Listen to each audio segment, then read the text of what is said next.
Allah ya Karim, ya Allah ya Rahim.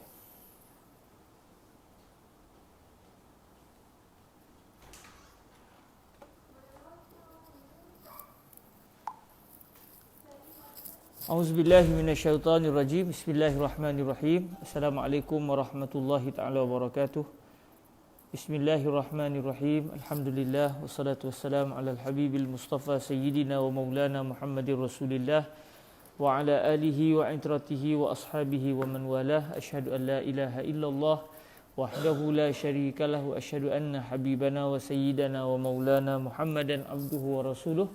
Allahumma salli wa sallim wa zid wa barik ala al-habibil mustafa sayyidina wa maulana Muhammadir Rasulillah wa ala alihi wa sahbihi wa man walah, amma ba'du.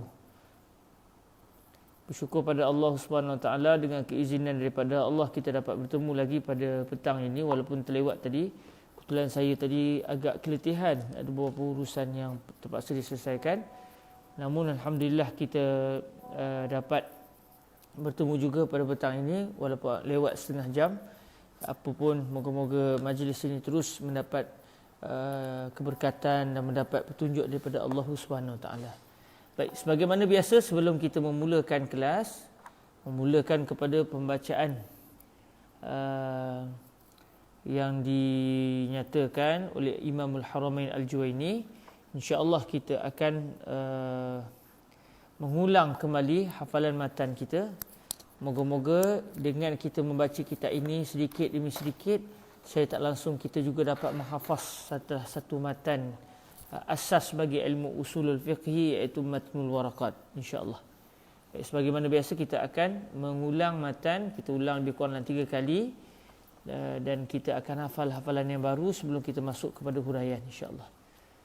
Qala Sayyiduna al-Imam Al-Alimul Allamah Imamul Haramain Abul Ma'ali Abdul Malik Ibnu Abi Muhammad Abdullah Ibni Yusuf Al-Juwaini rahimahullahu subhanahu wa ta'ala, wa nafa'ana Allahu bi'ulumihi wa ulumi masyayikhihi wa talamizatihi wa qurra'i waraqatihi wa sa'iri musannafatihi wa syurrahiha, Allahumma amin. Bismillahirrahmanirrahim. Hadhihi waraqatun tashtamilu ala ma'rifati fusulin min usulil fiqhi, wa dhalika lafzun mu'allafun min juz'aini mufradain, ahaduhuma usul wal akharul fiqhi, fal aslu ma buniya alayhi ghayruhu wal far'u ma buniya ala ghayrihi, wal fiqhu ma'rifatul ahkami syar'iyyati allati tariquha al-ijtihad. والأحكام 7: الواجب والمندوب والمباح والمحظور والمكروه والصحيح والباطل. فالواجب ما يثاب على فعله ويعاقب على تركه، والمندوب ما يثاب على فعله ولا يعاقب على تركه، والمباح ما لا يثاب على فعله ولا يعاقب على تركه، والمحظور ما يثاب على تركه ويعاقب على فعله، والمكروه ما يثاب على تركه ولا يعاقب على فعله، والصحيح ما يتعلق به النفوذ ويعتد به، والباطل ما لا يتعلق به النفوذ ولا يعتد به. والفقه أخص من العلم، والعلم معرفة المعلوم على ما هو به، والجهل تصور الشيء على خلاف ما هو به، والعلم الضروري ما لم يقع عن نظر واستدلال، كالعلم الواقع بإحدى الحواس الخمس التي هي حاسة السمع والبصر والشم والذوق واللمس وبالتواتر، والعلم المكتسب ما يقع عن نظر واستدلال، والنظر هو الفكر في حال المنظور فيه، والاستدلال طلب الدليل، والدليل هو المرشد إلى المطلوب، والظن تجويز أمرين أحدهما أظهر من الآخر، والشك تجويز أمرين لا مزية لأحدهما على الآخر، وأصول الفقه تركه على سبيل الإجمال، وكيفية الاستدلال بها وما يتبع ذلك. ومعنى قولنا كيفية الاستدلال بها ترتيب الأدلة في التقديم والتأخير، وما يتبع ذلك من أحكام المجتهدين.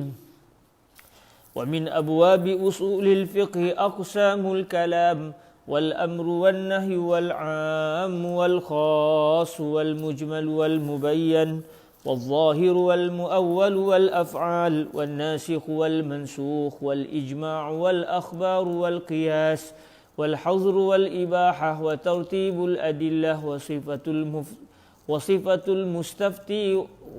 المفتي والمستفتي وأحكام المجتهدين. فأما أقسام الكلام فأقل ما يتركب منه الكلام اسمان أو اسم وفعل أو فعل وحرف أو اسم وحرف. والكلام ينقسم إلى أمر ونهي وخبر واستخبار، وينقسم إلى تمن وعرض وقسم. ومن وجه آخر ينقسم إلى حقيقة ومجاز. فالحقيقة ما بقي على موضوعه، وقيل ما استعمل فيما اصطلح عليه من المخاطبة، والمجاز ما تجوز به عن موضوعه. Okay.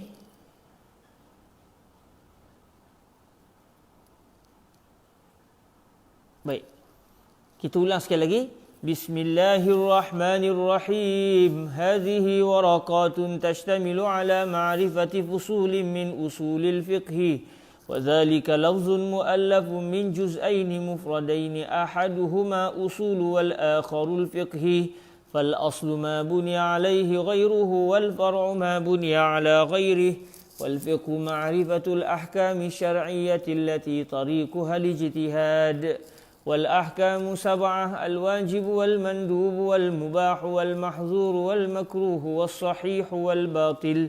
فالواجب ما يثاب على فعله ويعاقب على تركه، والمندوب ما يثاب على فعله ولا يعاقب على تركه، والمباح ما لا يثاب على فعله ولا يعاقب على تركه، والمحظور ما يثاب على تركه ويعاقب على فعله، والمكروه ما يثاب على تركه ولا يعاقب على فعله، والصحيح ما يتعلق به النفوذ ويعتد به، والباطل ما لا يتعلق به النفوذ ولا يعتد به.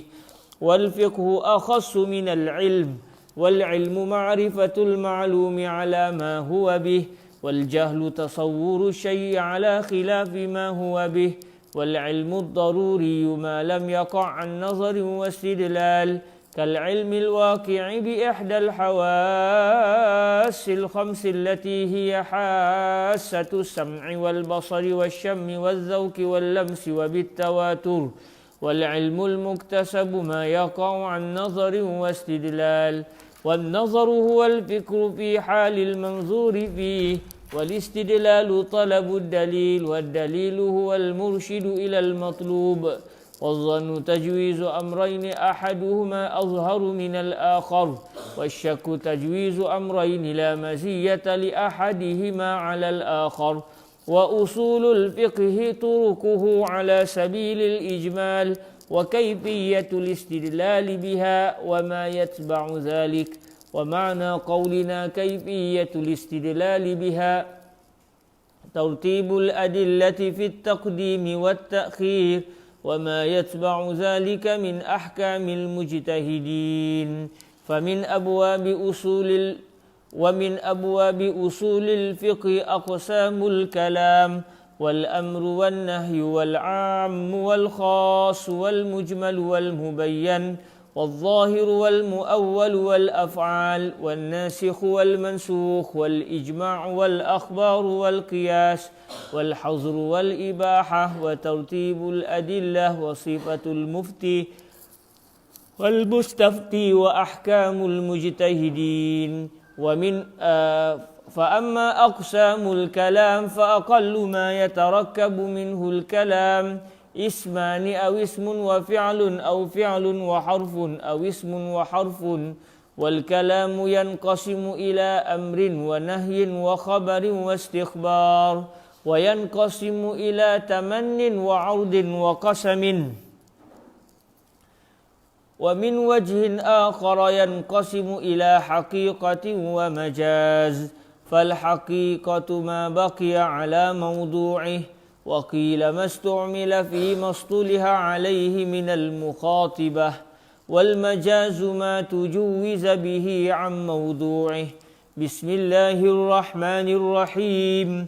هذه ورقات تشتمل على معرفة فصول من أصول الفقه، وذلك لفظ مؤلف من جزئين مفردين أحدهما أصول والآخر الفقه، فالأصل ما بني عليه غيره والفرع ما بني على غيره.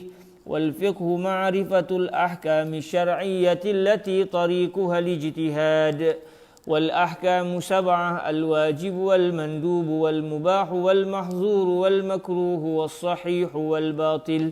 فالواجب ما يثاب على فعله ويعاقب على تركه، والمندوب ما يثاب على فعله ولا يعاقب على تركه، والمباح ما لا يثاب على فعله ولا يعاقب على تركه، والمحظور ما يثاب على تركه ويعاقب على فعله، والمكروه ما يثاب على تركه ولا يعاقب على فعله، والصحيح ما يتعلق به النفوذ ويعتد به، والباطل ما لا يتعلق به النفوذ ولا يعتد به.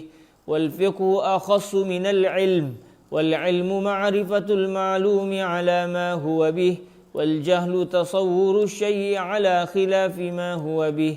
والعلم الضروري ما لم يقع عن نظر واستدلال، كالعلم الواقع بإحدى الحواس الخمس التي هي حاسة السمع والبصر والشم والذوق واللمس وبالتواتر.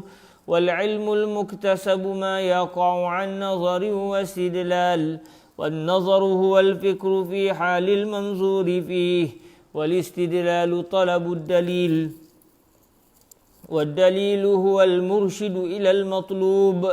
والظن تجويز أمرين أحدهما أظهر من الآخر، والشك تجويز أمرين لا مزية لأحدهما على الآخر.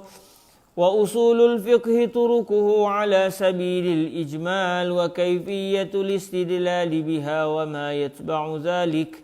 ومعنى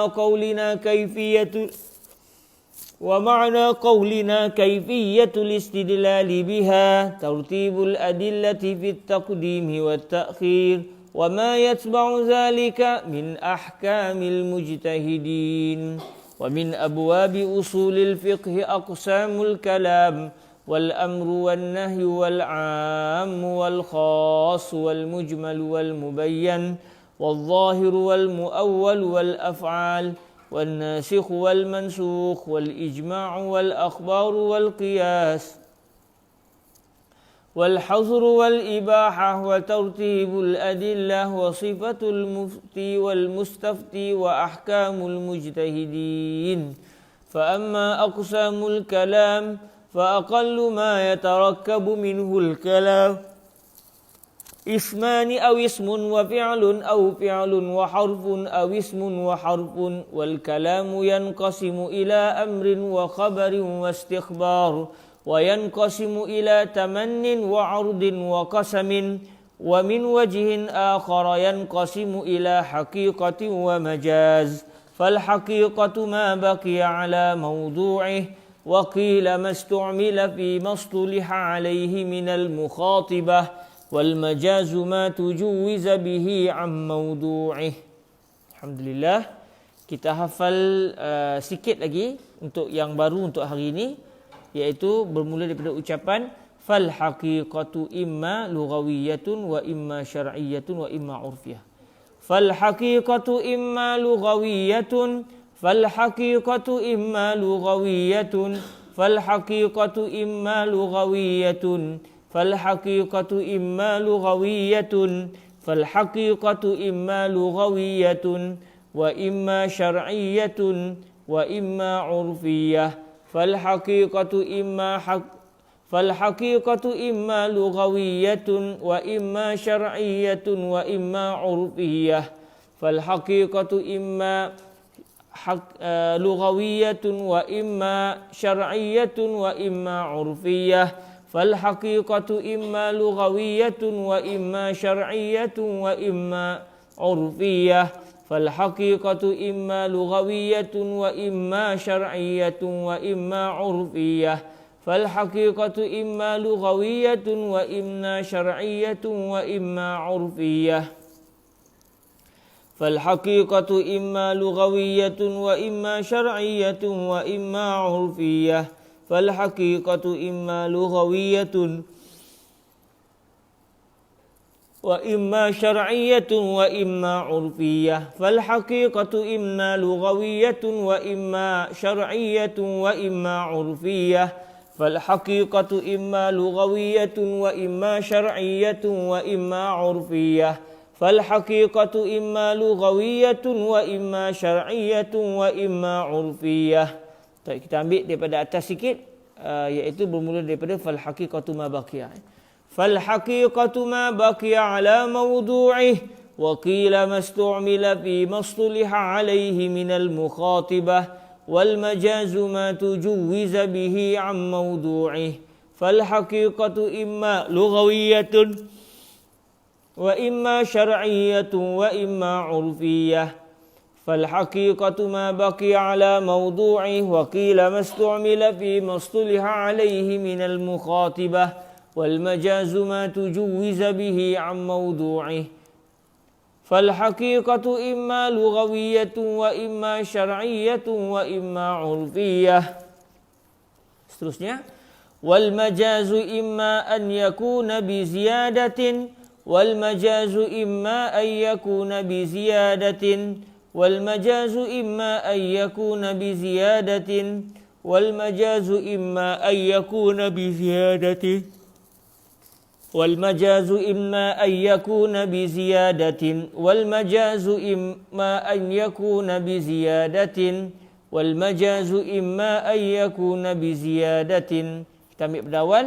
فالحقيقة ما بقي على موضوعه وقيل ما استعمل في ما اصطلح عليه من المخاطبة والمجاز ما تجوز به عن موضوعه فالحقيقة إما لغوية وإما شرعية وإما عرفية والمجاز إما أن يكون بزيادة أو نقصان أو نقل أو نقصان أو نقل أو نقصان أو نقل أو نقصان أو نقل أو نقصان أو نقل والمجاز إما أن يكون بزيادة أو نقصان أو نقل والمجاز إما أن يكون بزيادة أو نقصان أو نقل والمجاز إما أن يكون بزيادة أو نقصان أو نقل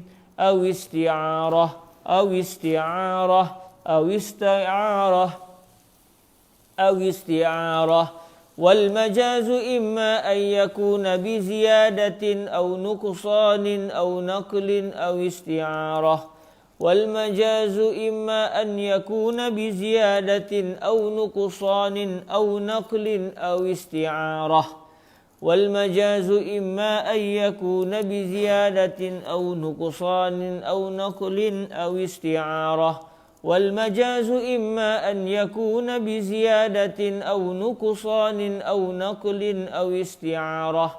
Baik, kita ambil pada awal bermula daripada perbahasan tentang al-haqiqah dan juga al-majaz.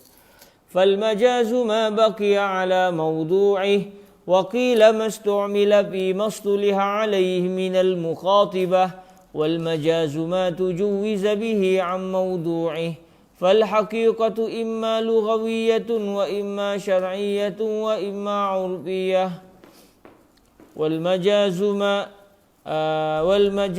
إما أن يكون بزيادة أو نقصان أو نقل أو استعارة فالحقيقة إما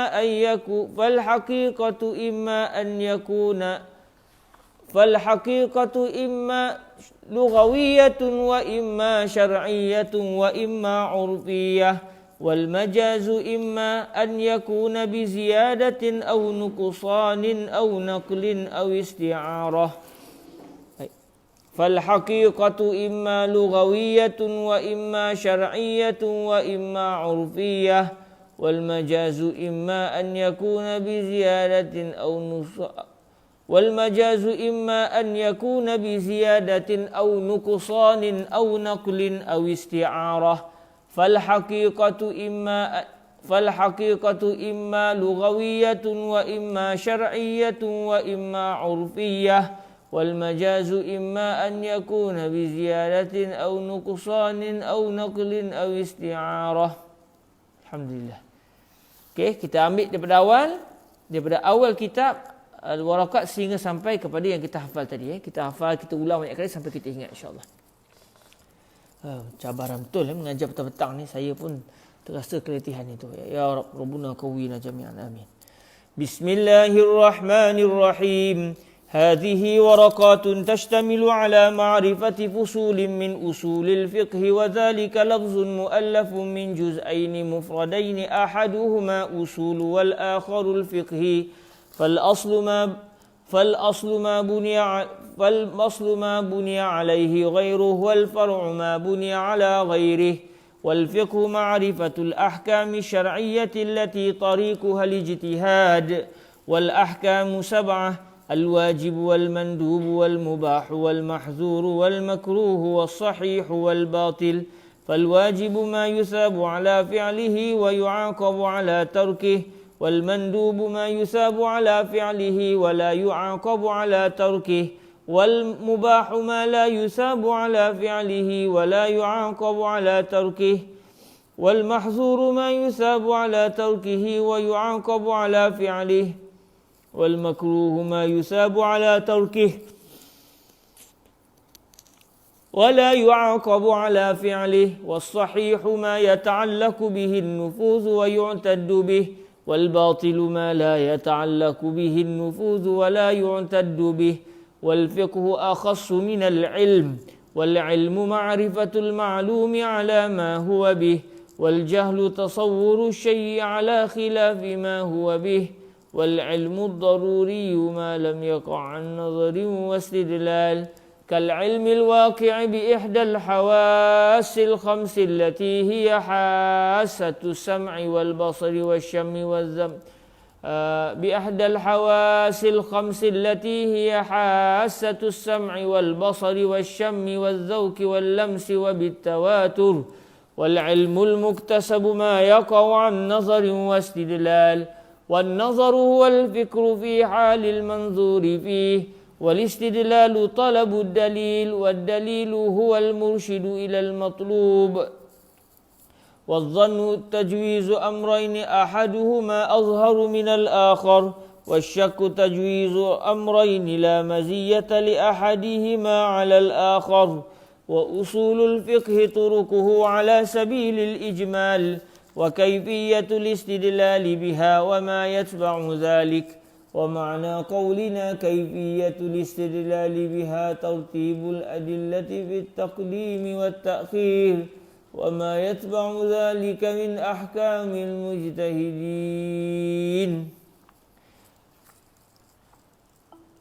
فأما أقسام الكلام فأقل ما يتركب منه الكلام اسمان أو اسم وفعل أو فعل وحرف أو اسم وحرف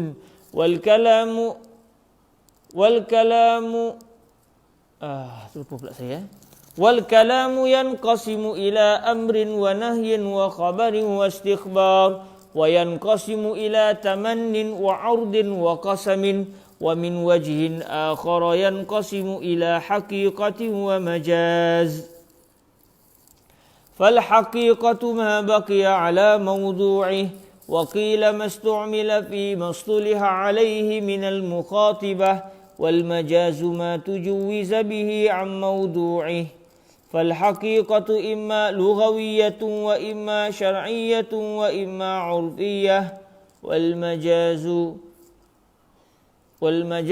إما أن يكون بزيادة أو نقصان أو نقل أو استعارة. Alhamdulillahi Rabbil Alamin. Moga-moga walaupun saya sendiri pun ada beberapa tempat yang saya belum lagi lancar hafalannya, tapi moga-moga dengan berkat kita mengulang-ulang bacaan ini, Moga-moga Allah Subhanahu wa taala merezekikan kepada kita kefahaman biiznillah Subhanahu wa taala. Allahumma amin. Allahumma amin. Allahumma amin. Khairan insya-Allah. Jadi kita akan masuk kepada huraian Syarhul Jalalil Mahalli rahimahullahu subhanahu wa ta'ala, untuk kita lanjuti huraian dan juga perbahasan sebelum ini insya-Allah subhanahu wa ta'ala, biiznillah. Baik. Dalam pertemuan yang lepas kita sudah masuk kepada perbahasan ini dalam nuskhah ini, iaitu di muka surat iaitu di muka surat yang ke-19. Minggu lepas kita dah masuk kepada matan yang berbunyi wa min wajhin akhara yanqasimu ila haqiqatin wa majaz fal haqiqatu ma baqiya ala mawdu'ih wa qila mastu'mila fi mastuliha alaihi minal mukhatibah. Jadi ini yang telah dibincangkan dalam pertemuan yang lepas. Kalau saya nak ingatkan dan juga kita nak kongsi, kita nak kenang balik apa yang telah kita pelajari minggu lepas. Berlaku perbezaan pandangan para ulama usul di dalam mendatangkan definisi bagi al-haqiqah dan juga al-majaz. Maka dalam pandangan satu golongan, mereka mendatangkan definisi al-haqiqah dengan menyatakan apa sahaja kalimah yang masih digunakan untuk makna yang dinyatakan oleh bahasa, maka itulah al-haqiqah. Sekiranya makna bagi kalimah itu bukan lagi berdasarkan makna bahasa, sebaliknya makna syariat ataupun makna secara uruf, maka ketika itu kalimah dengan makna tersebut adalah majaz. Kalimah yang digunakan bukan untuk makna yang diletakkan oleh bahasa, maka kalimah itu sudah menjadi majaz. Ini yang disebut fal haqiqatu ma baqiya ala mawdu'ihi. Al haqiqah adalah sebarang lafaz yang masih kekal berdasarkan apa yang telah diletakkan untuknya dari sudut bahasa. Maknanya kalau kalimah itu saya gunakan dan makna kalimah yang saya inginkan adalah berasaskan dan berdasarkan makna secara bahasa bagi kalimah itu, maka ketika itu kalimah itu dianggap al-haqiqah berdasarkan definisi yang pertama ini. Kalau tidak, maknanya kalimah itu saya gunakan, dalam minggu lepas kita datangkan contoh kalimah al-jadid. Al-jadid di dalam kefahaman para ulama mazhab Imam Asy-Syafi'i bukan bermaksud al-jadid dari sudut bahasa. Kerana al-jadid dari sudut bahasa iaitu sebarang perkara yang baharu, manakala al-jadid di sisi para fuqaha Asy-Syafi'iyah itu merujuk kepada ucapan al-Imam Asy-Syafi'i radhiyallahu taala anhu setelah beliau tiba di Mesir. Pandangan-pandangan fiqh beliau setelah beliau tiba di Mesir, maka apabila saya menggunakan kalimah al-jadid dan makna yang saya inginkan bukan makna bahasa bagi al-jadid, tetapi makna yang telah disepakati oleh para ulama Asy-Syafi'iyah, iaitu bila sebut saja al-jadid, al-jadid adalah pandangan yang dinyatakan oleh al-Imam Asy-Syafi'i setelah beliau tiba di Mesir, maka penggunaan kalimah al-jadid berdasarkan makna ini bukan al-haqiqah berdasarkan definisi yang pertama, sebaliknya ia adalah majaz, kerana al-haqiqah di sisi mereka adalah ma baqiya ala mawdu'ihi, ay ayu lafzin baqiya ala ma'nahu al-lughawi. Okey, pandangan yang kedua pula dalam definisi al-haqiqah menyatakan al-haqiqah itu kita menyatakan ia haqiqah ataupun tidak berdasarkan kumpulan yang kita ingin jadikannya sebagai kayu ukur. Maknanya mungkin satu kalimah bila diertikan dengan satu makna adalah haqiqah di sisi satu kumpulan, tetapi majaz pula di sisi kumpulan yang lain. Kerana definisi yang kedua bagi al-haqiqah adalah mastu'mila fi mastuliha alaihi minal mukhatibah. Apa saja kalimah yang diguna pakai berdasarkan makna yang telah disepakati terhadapnya daripada golongan yang berbicara. Maknanya sebagai contoh tadi, ulama-ulama Asy-Syafi'iyah selaku mereka yang berbicara dalam isu ini mereka telah menetapkan. Al-Jadid bererti sebarang pandangan Al-Imam Asy-Syafi'i sewaktu beliau tiba di Mesir. Manakala Al-Qadim adalah sebarang pandangan Al-Imam Asy-Syafi'i sebelum beliau tiba di Mesir. Maka ketika itu apabila saya menggunakan Al-Jadid dengan erti ini, erti iaitu pandangan Imam Syafi'i setelah beliau tiba di Mesir, maka itu adalah Al-Haqiqah. Kalimah Al-Jadid berdasarkan makna itu adalah al-haqiqah di sisi siapa? Di sisi para fuqaha Asy-Syafi'iyah. Tapi kalau kita tanya orang bahasa pula, adakah al-jadid ketika ini adalah al-haqiqah? Dia kata tidak. Kerana al-haqiqah adalah apabila suatu kalimah itu di sisi mereka, di sisi orang bahasa, mereka akan mengatakan al-haqiqah adalah apabila suatu kalimah diguna pakai berdasarkan makna yang telah diletakkan oleh bahasa Arab, bukan kesepakatan kumpulan tertentu. Jadi berdasarkan definisi yang kedua, al-haqiqah berbeza-beza menurut suatu kumpulan. Maknanya kalau bagi contoh, kalau orang-orang bahasa menggunakan al-jadid dengan erti iaitu sebarang benda yang baharu, maka ketika itu al-jadid dengan erti sebarang benda yang baharu itu adalah al-haqiqah berdasarkan kumpulan orang bahasa. Tapi al-jadid dengan makna tersebut itu tidak dianggap al-haqiqah di sisi golongan fuqaha mazhab al-Imam Asy-Syafi'i, kerana makna yang telah disepakati oleh mereka iaitu para fuqaha Asy-Syafi'iyah apabila digunakan kalimah al-jadid itu merujuk kepada pandangan al-Imam Asy-Syafi'i setelah beliau tiba di Mesir. Jadi menggunakan kalimah al-jadid dengan erti sebarang perkara yang baharu itu adalah haqiqah di sisi orang bahasa, tetapi dalam masa yang sama ia adalah majaz di sisi para fuqaha Asy-Syafi'iyah. Ini telah kita bincangkan panjang lebar dalam pertemuan yang lepas, dan kita juga ada menyentuh bahawa didatangkan di sini dua definisi, dan nanti kita akan mengetahui bahawa antara dua definisi ini, definisi yang dipilih oleh Al-Imam Al-Haramain, Imam Al-Haramain Al-Juwaini sendiri adalah definisi yang kedua bagi al-haqiqah, iaitu bukan ma baqiya ala mawdu'i, sebaliknya al-haqiqah adalah mastu'mila fi mastuliha alaihi minal mukhatibah. Kemudian didatangkan, okey, sekarang kita akan masuk kepada perbahasan pada hari ini, iaitu contoh-contoh yang didatangkan oleh al-Imam Al-Mahalli di dalam menghuraikan erti al-haqiqah dan juga al-majaz. Qala rahimahullahu subhanahu wa ta'ala, bagi yang mempunyai nusrah ini, cetakan Ruwaq Jawi ini, iaitu di muka surat yang ke-19. Okey, wa qila mastu'mila fi mastuliha alaihi minal mukhatibati. Minal mukhatibah ay minal jamaah al mukhatibah.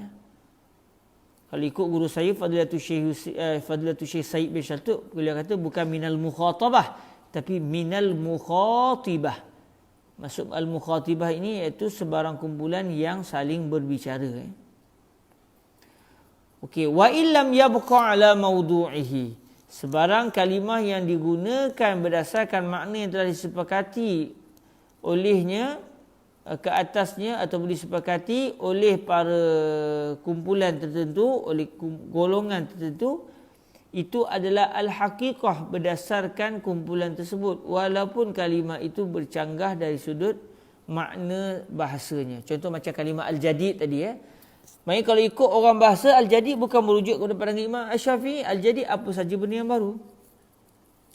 Tetapi apabila kita tanya dalam mazhab al-Imam Asy-Syafi'i, al-jadid dengan erti sebarang pandangan Imam Asy-Syafi'i setelah tiba di Mesir itu haqiqah atau majaz, maka ulama Asy-Syafi'iyah akan mengatakan ia adalah haqiqah, sekalipun kalau kita bertemu dengan orang bahasa mereka akan mengatakan al-jadid dengan erti tersebut adalah majaz, bukannya al-haqiqah. Terus sekarang kita akan tengok contoh, kita akan melihat contoh berdasarkan definisi yang kedua. Kas-salati, qala sayyidina Imam Al-Mahalli rahimahullah wa nafa'ana Allah bi ulumihi wa ulumi masyayikhihi wa talamizatihi wa qurra'i syarhihi ala waraqati Imam Al-Haramain Al-Juwaini wa sa'ir musannafatihi wa syurrahiha, Allahumma amin. Kas-salati fil hay'atil makhsusati fa innahu lam yabqa ala mawdu'ihi al-lughawi wa huwa ad-du'a'u bi khairin. Contohnya adalah seperti kalimah as-salah pada keadaan yang tertentu. Maksud dia menggunakan kalimah as-salah dengan erti as-salah adalah satu ibadah yang tertentu. Maknanya sebagai contoh, apabila Allah Azza wa Jalla berfirman, wa aqimus salata, kamu semua dirikanlah, laksanakanlah akan salat. Jadi Allah telah menggunakan kalimah as-salah, dan apa maksud salah yang Allah inginkan? Allah menginginkan as-salah di sini bererti satu ibadah yang tertentu yang dimulai dengan takbir dan ditutupi dengan salam dengan syarat-syarat yang tertentu. Jadi as-salah dengan erti ini, iaitu as-salah dengan erti satu ibadah yang khusus bagi kaum muslimin, ibadah yang dimulai dengan takbiratul ihram dan diakhiri dengan memberikan salam, mula dengan takbiratul ihram dan diakhiri dengan memberikan salam, itu salam yang pertama, itu adalah kata itu adalah contoh bagi al-haqiqah di sisi siapa? Di sisi ulama fiqh. Wa illam yabqa ala mawdu'ihi al-lughawi, sekalipun lafaz as-salah dalam makna ini, iaitu satu ibadah yang tertentu itu, dia tidak lagi kekal di atas maknanya secara bahasa. Kerana as-salah secara makna bahasa adalah ad-du'a'u bi khair, sebarang doa dengan kebaikan. Apabila seseorang mendoakan seseorang agar Allah merezekikan kepadanya akan kebaikan, maka ketika itu orang yang berdoa itu boleh dipanggil sebagai al-musalli. Manakala doa yang di pohon itu dinamakan sebagai as-salatu secara bahasa. Jadi berdasarkan definisi yang kedua, yang meletakkan bahawa al-haqiqah itu sendiri mungkin berbeza-beza. Kalimah ini dengan maksud bagian-bagian adalah haqiqah di sisi kumpulan, majaz pula di sisi kumpulan yang lain. Maka berdasarkan definisi yang kedua yang menyatakan bahawa al-haqiqah itu merujuk kepada kumpulan yang ingin menilainya, sama ada kalimah itu al-haqiqah ataupun al-majaz, maka didatangkan contoh as-salah. Kalimah as-salah secara makna bahasa bererti sebarang doa, sebarang permintaan agar orang yang didoakan itu diberikan kebaikan. Ad-du'a'u bi khair. Maka ketika itu ini adalah as-salah secara makna bahasa. Cumanya kalimah as-salah dalam firman Allah Subhanahu wa taala, wa aqimus salata wa atuz zakah. Wa aqimus salah. As-salah dalam ayat ini bukan lagi bererti ad-du'a'u bi khair. Bukan lagi dipahami berdasarkan makna bahasa. Sebaliknya as-salah dalam firman Allah Ta'ala wa aqimus salah itu adalah merujuk kepada satu ibadah tertentu yang dimulakan dengan takbiratul ihram dan diakhiri dengan memberikan salam.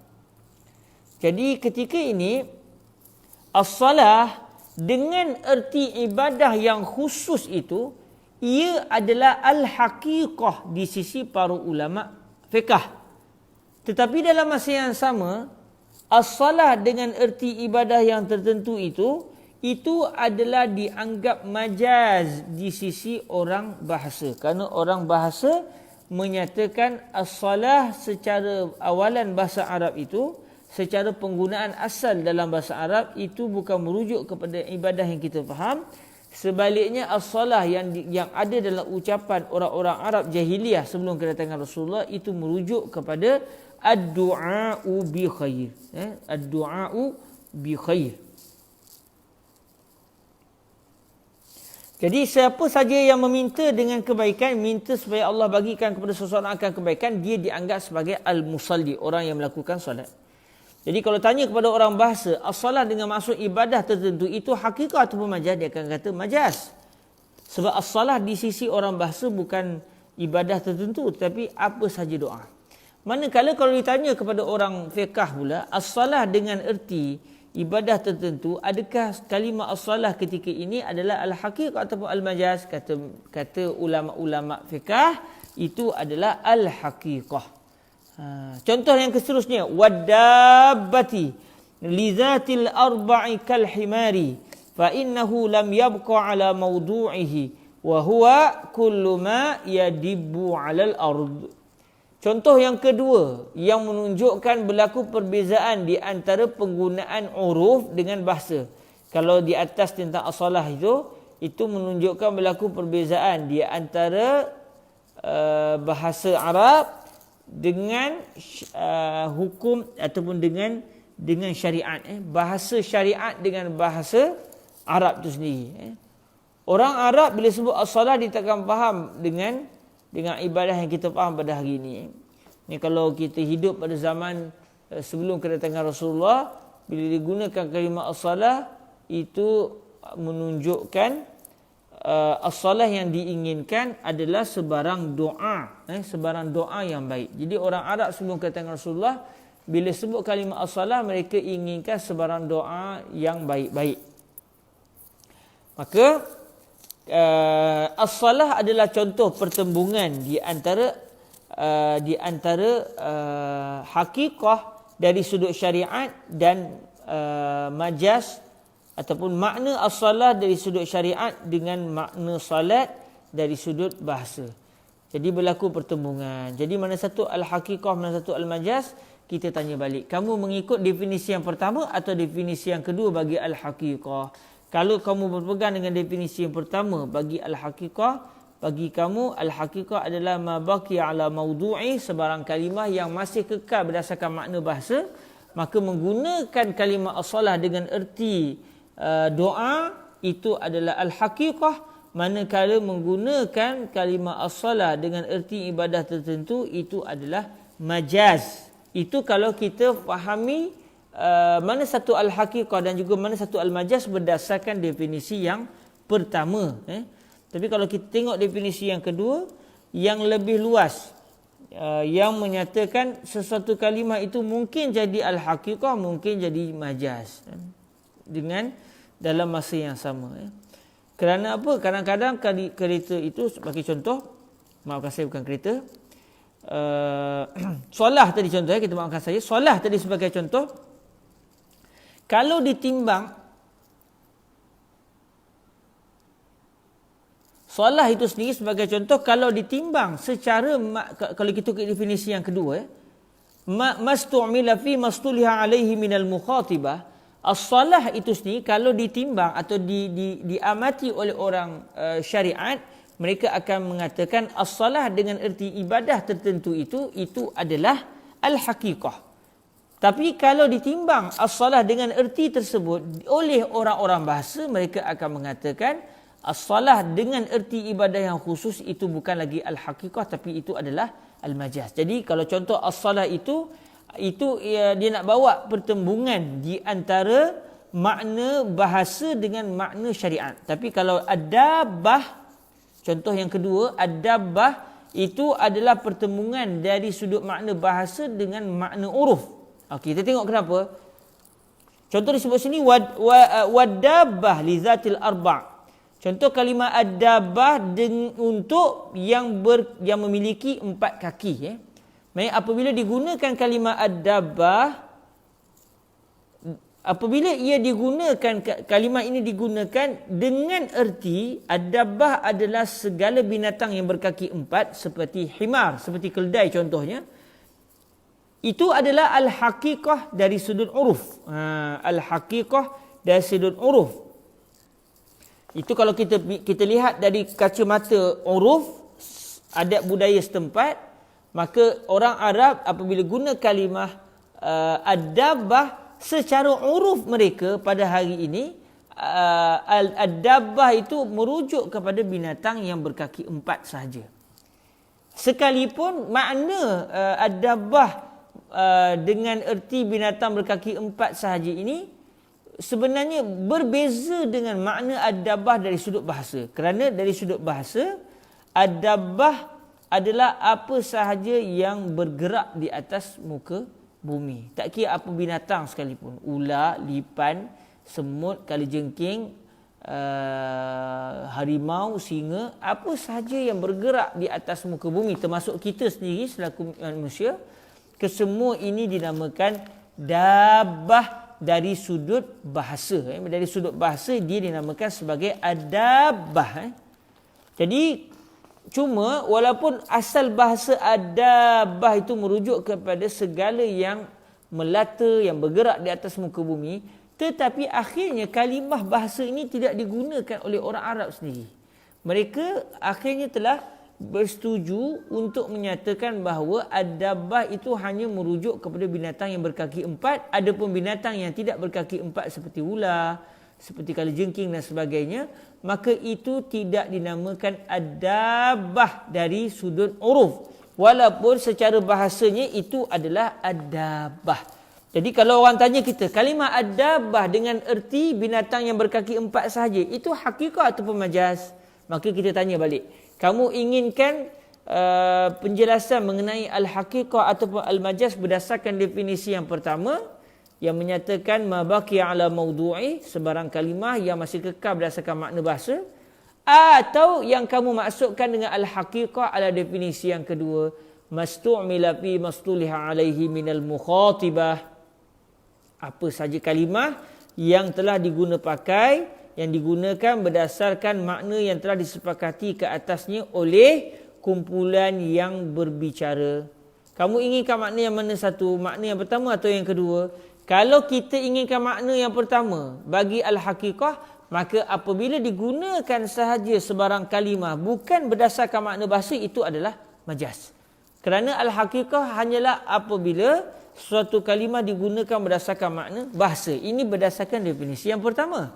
Tapi kalau ikut definisi yang kedua, yang mengatakan merujuk kepada kumpulan yang ingin menghukum kalimah itu al-haqiqah ataupun majaz, maka kalau ikut definisi yang kedua, kita akan kata kalimah adabah dengan erti binatang yang berkaki empat sahaja, itu adalah haqiqah di sisi uruf, walaupun ia adalah majaz di sisi bahasa. Kerana makna bahasa bukan al-adabah, bukan binatang berkaki empat, tetapi apa saja yang bergerak di atas muka bumi ini. Maknanya ketika disebut kalimah adabah dan makna yang diinginkan adalah binatang yang berkaki empat, maka kalimah adabah dengan makna ini itu adalah al-haqiqah di sisi uruf. Di sisi uruf orang Arab. Walaupun dia sebenarnya adalah majaz dari sudut bahasa Arab itu sendiri. Kerana dalam bahasa Arab, adabah pada asalnya merujuk kepada binatang yang melata di atas muka bumi. Jadi berdasarkan dua definisi ini, tahulah kita bahawa sesuatu kalimah itu kalau berdasarkan definisi yang pertama jelas. Sangat jelas. Kita nak tahu ia hakikat atau majaz, tak perlu pergi jauh, cukup dengan mengatakan adakah ia masih kekal dalam penggunaan bahasa atau sudah berubah. Kalau kalimah itu sudah diubah maknanya kepada makna yang lain, bukan lagi kekal dalam makna bahasa, maka ia bukan hakikah, ia adalah majaz. Tapi kalau dia masih kekal, kalimah yang digunakan itu masih kekal ataupun masih diinginkan makna bahasanya, maka ketika itu kalimah itu adalah al-haqiqah. Ini definisi yang pertama bagi al-haqiqah. Tapi kalau ikut definisi yang kedua bagi al-haqiqah, tak boleh kita nak buat secara mudah seperti itu. Sebaliknya kita kena tanya, kamu nak hukum kalimah ini haqiqah atau majaz oleh siapa? Kamu nak hukum, nak menjadikan ia haqiqah ataupun majaz oleh siapa? Contoh saya kata, saya mahu tahu adabah dengan erti binatang yang berkaki empat itu haqiqah atau majaz oleh di sisi ahli uruf. Maka kalau itu yang ditanya, kita kata di sisi ahli uruf, kalimah adabah dengan bererti binatang yang berkaki empat itu adalah al-haqiqah. Okey, kalau di sisi bahasa pula, al-adabah dengan erti binatang berkaki empat di sisi bahasa itu adalah majaz. Kerana al-haqiqah di sudut bahasa bagi adabah hanya merujuk kepada binatang yang melata semata-mata. Tak kira dia berapa banyak kaki sekalipun. Jadi dengan definisi al-haqiqah dan juga al-majaz yang telah dibincangkan minggu lepas, lalu kita lihat contoh-contohnya pada hari ini, tahulah kita bahawa ada dua pendekatan di dalam menyatakan satu kalimah itu haqiqah ataupun majaz. Kalau ikut pendekatan yang pertama, iaitu definisi yang pertama bagi al-haqiqah ma baqi ala mawdu'i, apa saja kalimah yang masih kekal berdasarkan makna bahasa itu adalah al-haqiqah. Kalau kalimah itu sudah diertikan dengan erti yang lain daripada erti bahasa, itu adalah majaz. Tapi kalau ikut definisi yang kedua bagi al-haqiqah, sesuatu kalimah itu dianggap haqiqah ataupun majaz melihat kepada penghukumnya. Kita nak hukum berdasarkan kacamata siapa? Kalau kita nak hukum berdasarkan kacamata bahasa contoh, maka adabah dengan erti binatang berkaki empat itu bukan hakikah, itu sudah majaz. Kerana bahasa, dari sudut bahasa, adabah adalah binatang yang melata, tak kira berapa banyak kaki sekalipun, hatta kalau tak ada kaki sekalipun. Tetapi kalau kita nak hukum adabah berdasarkan orang uruf, berdasarkan uruf setempat masyarakat, maka menggunakan kalimah adabah untuk merujuk kepada binatang berkaki empat itu adalah al-haqiqah. Okey, selesai. Saya kira selesai diperbahaskan tentang perkara ini dengan panjang lebar. Baik, seterusnya para hadirin rahmati Allah, bila sebut al-haqiqah, lawan bagi al-haqiqah adalah al-majaz. Lalu Imamul Haramain mendatangkan pula definisi al-majaz.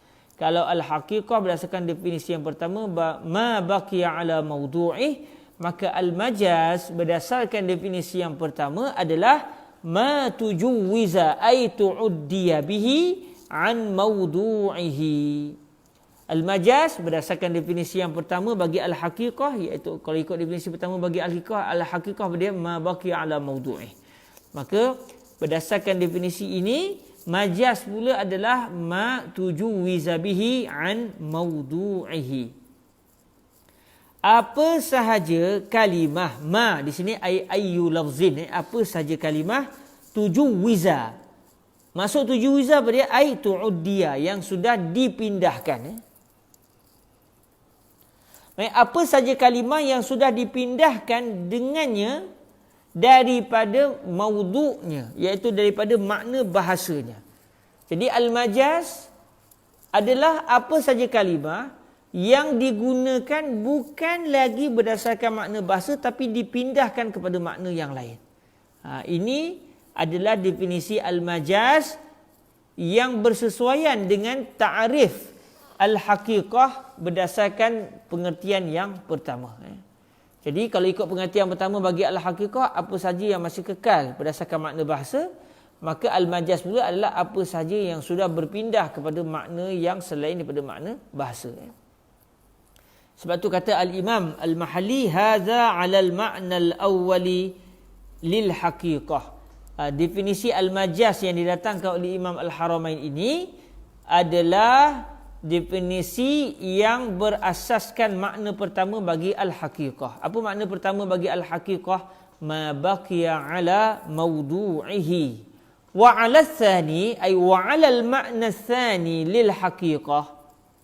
Berdasarkan makna kedua bagi al-haqiqah pula, apa dia makna kedua bagi al-haqiqah?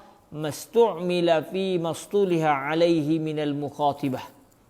Definisi yang lebih meluas. Maka berdasarkan definisi yang kedua ini, maka al-majaz pula adalah mastu'mila fi ghairi mastuliha alaihi minal mukhatibah. Al-majaz bagi definisi yang kedua pula adalah apa sahaja. Ma itu apa sahaja lafaz. Ustu'mila yang digunakan pada selain apa, iaitu selain makna. Ustuliha alaihi yang telah disepakati ke atasnya minal mukhatibah, daripada kumpulan yang saling berbicara tersebut. Maknanya, kalau al-haqiqah berdasarkan definisi yang kedua adalah apa saja kalimah yang digunakan berdasarkan makna yang disepakati oleh kumpulan tertentu, maka al-majaz pula bagi mereka adalah apa saja kalimah yang digunakan bukan berdasarkan makna yang telah disepakati oleh kumpulan tertentu. Contoh, kalimah al-jadid di sisi ulama Asy-Syafi'iyah itu merujuk kepada apa saja pandangan al-Imam Asy-Syafi'i selepas beliau tiba di Mesir. Itu makna yang telah disepakati. Maka kalaulah saya berbicara dengan orang-orang bermazhab Syafi'i, lalu saya kata al-jadidu, huwa kaza wa kaza. Sedangkan saya maksudkan al-jadid bukan pandangan Imam Asy-Syafi'i yang terbaru yang ketika beliau nyatakan di Mesir. Sebenarnya al-jadid bagi saya adalah sebarang pandangan yang baru. Tak kira pandangan Imam Syafi'i ke, pandangan Imam Abu Hanifah ke, atau pandangan siapa. Saya gunakan dengan makna yang lain.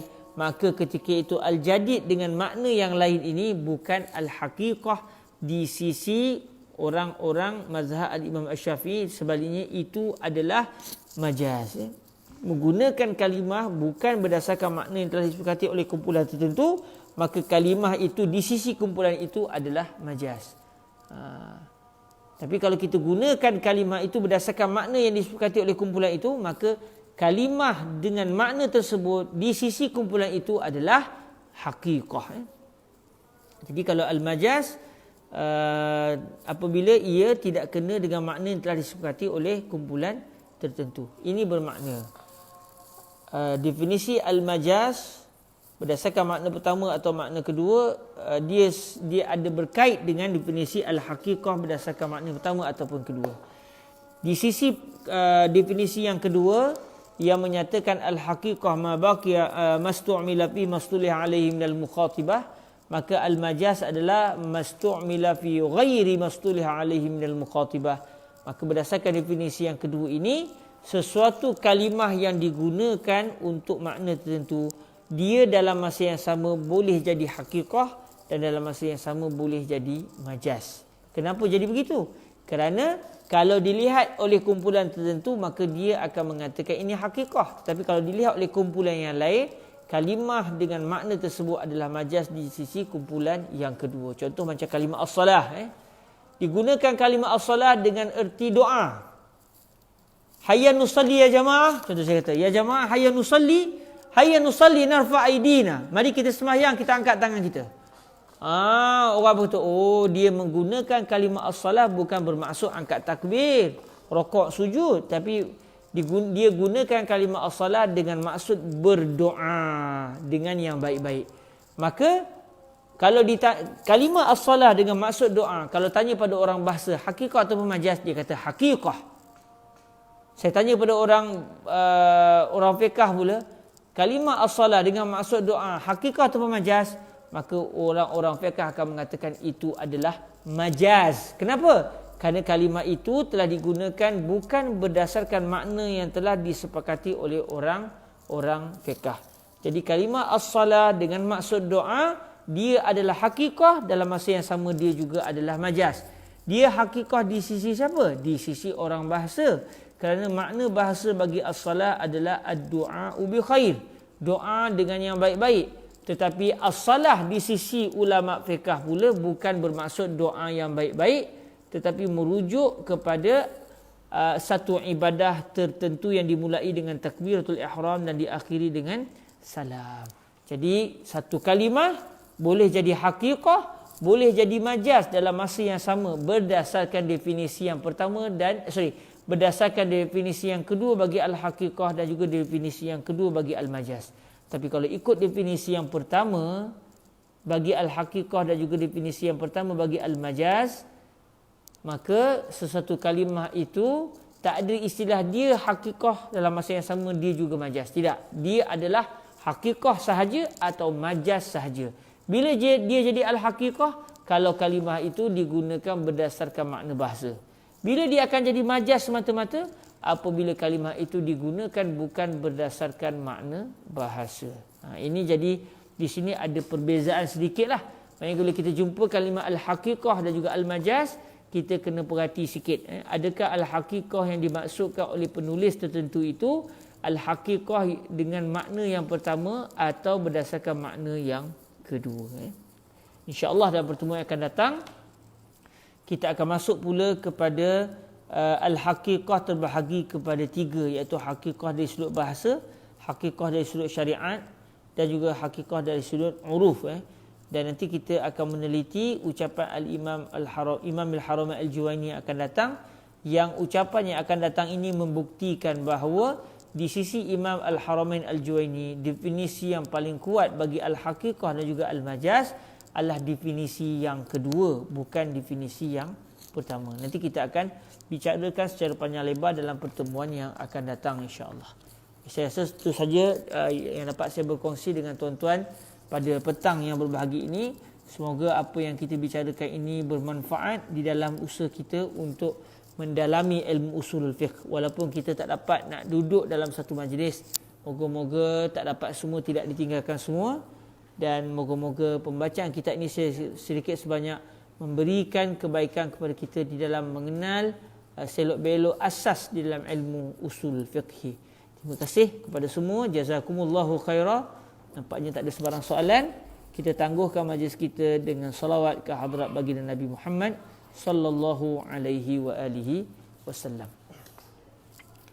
Allahumma salli afdala salatin ala as'adi makhluqatika sayyidina Muhammadin wa ala alihi wa sahbihi وسلم عدد معلوماتك ومداد كلماتك كلما ذكرك الذاكرون وغفل عن ذكره الغافلون اللهم صل أفضل صلاة على أسعد مخلوقاتك سيدنا محمد وعلى آله وصحبه وسلم عدد معلوماتك ومداد كلماتك كلما ذكرك الذاكرون وغفل عن ذكره الغافلون اللهم صل أفضل صلاة على